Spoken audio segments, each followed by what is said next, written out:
Hello mga kapuso, ito po ang mga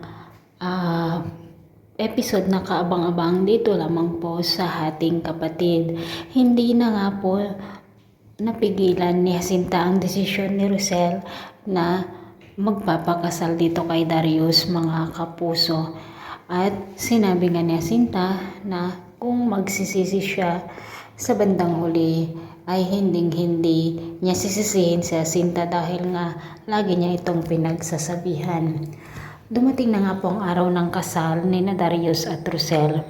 Masayang-masaya nga itong si Tali dahil nga po ang akala niya ay nakabingwit na ng big time ang kanyang nanay dahil pera nga din lamang ang gusto ni Tali dito kay Darius mga kapuso. Hindi naman may paliwanag kung ano ang mararamdaman ni Rosel, kung matutuwa nga ba siya o kung magsisisi dito sa kanyang naging desisyon. Samantala nakapag-isip naman si Chris na pupuntahan ang kasal ni Darius at Rosel mga kapuso at isinama niya ang kanyang kaibigan na doktor.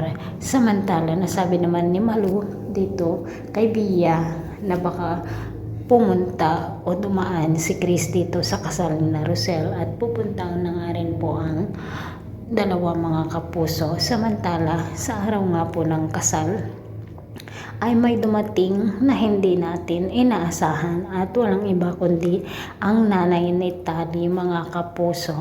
At ito na nga ba ang hahadlang dito sa kasal na Rosel at Darius dahil sa palagay natin ang nanay ni Tali ay ito ang nabuntis ni Darius noon. At sino nga ba kaya ang hahadlang dito sa kasalang magaganap? Sana makapagdesisyon si Chris mga kapuso.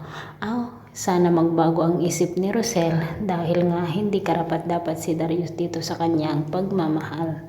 Maraming salamat at abangan po natin ang kapanapanabik na ganap dito lamang po sa ating kapatid.